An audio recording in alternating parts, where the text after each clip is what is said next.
Greetings, ladies and metal gents, and welcome to this latest edition of Tales from Outer Space, where I take stories from across the internet and read them for your entertainment. Obligations, written by HexKm. The Terran colony is currently defenseless, O High One. The Juroxian Commandant's jewels glistened on his carapace as he looked toward the prize that the three-dimensional fluid display produced. A star system with only 3 rotating planets rose from the liquid well.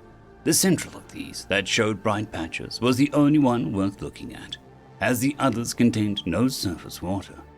The Commandant reached out a claw and adjusted the views such that all but the central planet was visible, and it drew more fluid from the well as it grew in size, the bright patches rendering topographical depth contours. Around the planet was a large satellite, far too small to be a moon, but with the wrong shape, and at a distance that made it unlikely to be a Terran transit station. And what is this thing orbiting the prize? The Juraxian gestured with a pincer towards the satellite's fluid bubble image. It is a responsibility of past relics, High One. The Terrans named it a museum.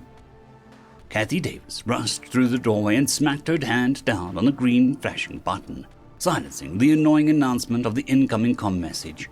Across the office from the desk was a control console. A hollow-vid screen flared into existence, showing the scintillating colors of a bejeweled Juraxian, which the Terrans colloquially called crabbies. Oh, frick me, Kathy muttered under her breath. A modulated voice came across the channel, and the Juraxian moved as the words came, making it obvious that it was the one communicating. Terrans who have illegally colonized the second planet of Axilian system prepare to be incarcerated. The Juraxian element of the Dresselite Empire has hereditary claim of all Axilian space, and you are in territorial violation.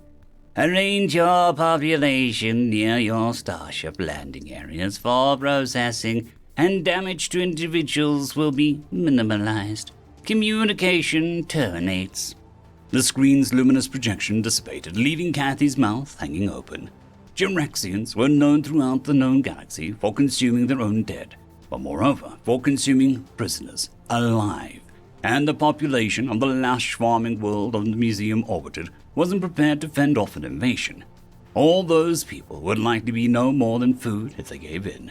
New India had been colonized more than a century and a half ago, well after the last war had settled the borders and all the claims, and the Axilian systems was firmly in coalition space. Kathy had no idea how such a claim could be made by these crabbies, but she sure didn't see any validity to it. She pulled up a keyboard and tried to get a message out to Central, but it looked like everything but subspace comms was blocked. She let out a quiet, steady stream of curses as she frantically composed a message and sent it off with all the priority flags that she could manage. It wasn't like she expected much help immediately. This far inside of coalition space, there was hardly any patrol ships, and the only ships in the system were a couple of cargo ships down on the planet. A really vulnerable place to be, with an enemy force bearing down on them. Kathy knew that she was going to have to do something herself. Well, not herself, but she would be the one who would have to set it in motion. Kathy pushed up from the desk and walked out into the corridor. This had to be done in person. It was so unfair. It was a long trip.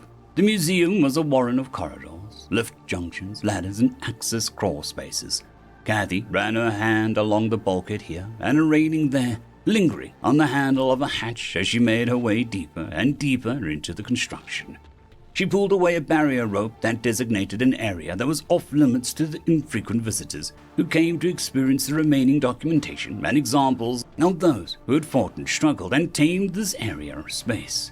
Once there had been a whole team of curators, but now she was the only one, a lighthouse keeper in the age of GPS guidance. Carefully, almost reverently, Kathy walked down the corridor, as if she wanted to minimize the damage her footsteps were making to the silence. As she reached the dogged hatch at the end of the corridor, she raised her hand and knocked, then hesitated. It was so unfair. Kathy took a couple of deep, calming breaths, then knocked on the dogged hatch, producing a deep, echoing sound. "Come!" the voice intoned from the other side of the hatch, and the locks released as the wheel in the center of the door spun by itself. After the wheel came to a stop, Kathy gently pushed on the door, and after some more pressure, it gave way and swung inward. Kathy stepped over the lip of the hatch and entered the circular room beyond. In the very center of the room, a metal cylinder spanned from floor to ceiling. It swiveled so that the red glow of one singular circular optical sensor faced the woman who now respectfully closed the hatch behind her. "Miss Davies, to what do I owe a personal visit? I expect that you will do no better at chess than if you had stayed in the comfort of your office." The voice was deep and rich, but without dialect, without feeling precise. Kathy turned to face the cylinder and shook her head. It was so unfair. "No, sir.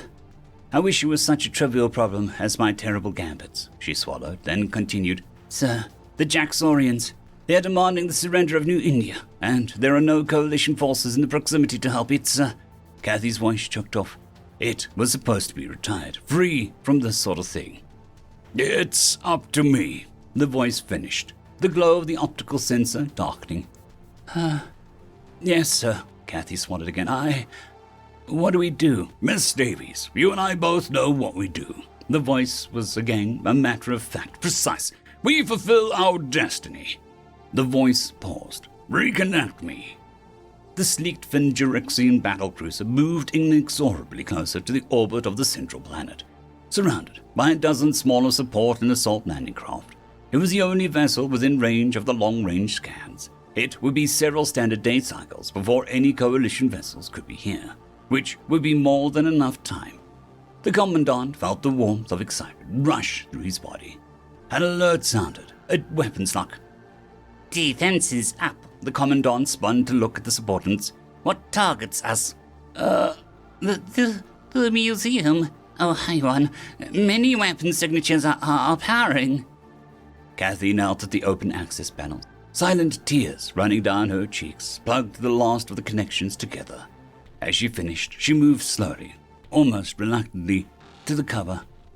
"Does all seem okay, sir?" "Some of the systems seem deficient, but that does not seem to be related to your work. All the connections give satisfactory diagnostics." The voice was calm. "I have the enemy group identified. Unfortunately, many of the weapon systems are not responding." Kathy carefully replaced the panel's cover, running a hand along the edges, making sure that it was back in place correctly. She got to her feet and walked towards the cylinder. The optical sensor no longer just red, but now multicolored. A shifting pattern that cast a seeming tie-dyed pattern on her face. "Commander chose to remove several weapon systems. They left mostly those considered obsolete or too expensive to remove. I'm sorry, sir." "It was not your doing, Miss Davies. I do, however, regret that you may become a casualty as I do what I must." It was so unfair. Tears flowed freely as Kathy looked into the rapidly changing multicolor light that was becoming brighter and brighter. "I understand, sir. Please advise me if there's anything else I can do to assist you." She sniffled and smiled, straightening a little. "I was charged with caring for your needs." "Ever has it been so. Humans serve the gods, and the gods protect the humans.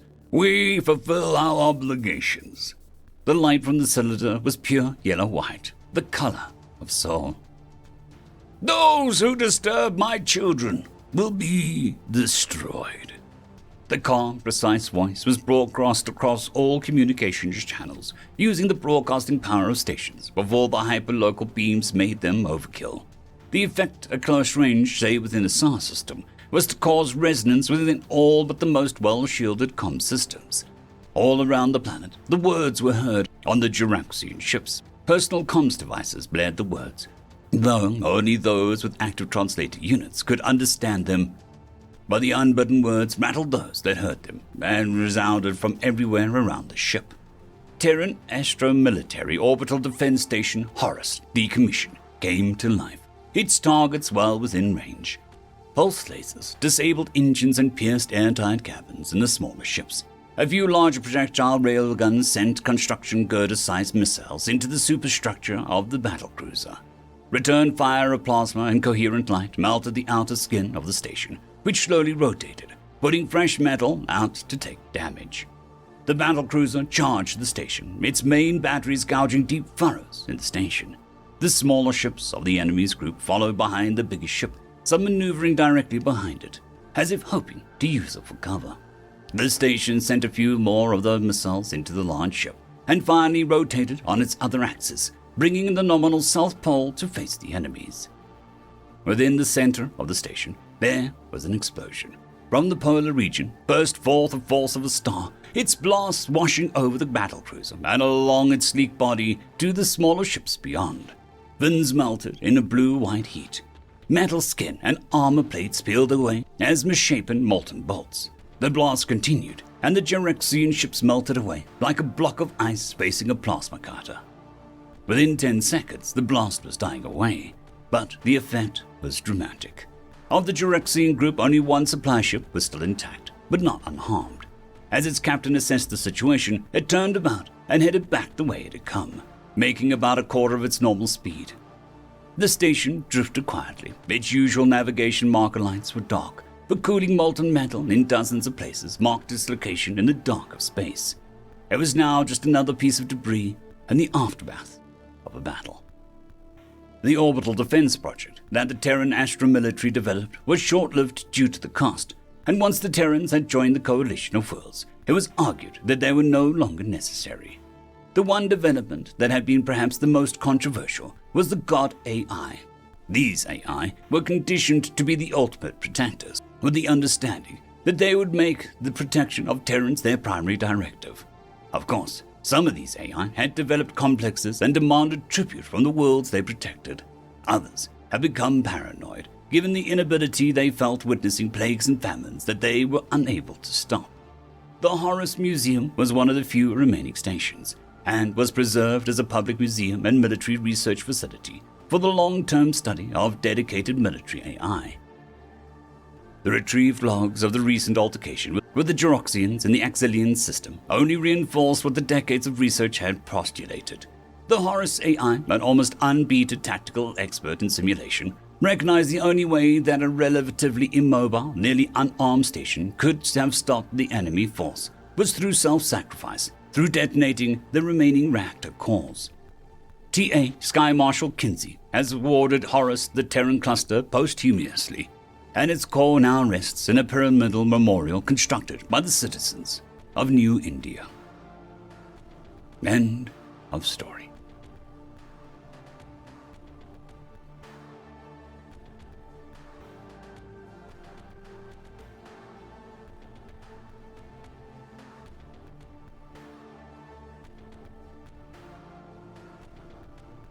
I would just quickly like to thank the T5 peeps: Dragon Soup, Cold War Boomerwaffen, Severin Cerberus, Red Panda 121, Leslie 517, Bushmaster 177, Caspar Arnholtz, Cam Maxwell, Sans the Skeleton, Lightjock, Dragzoon WRE, and Lord Azrakal. Thank you very much.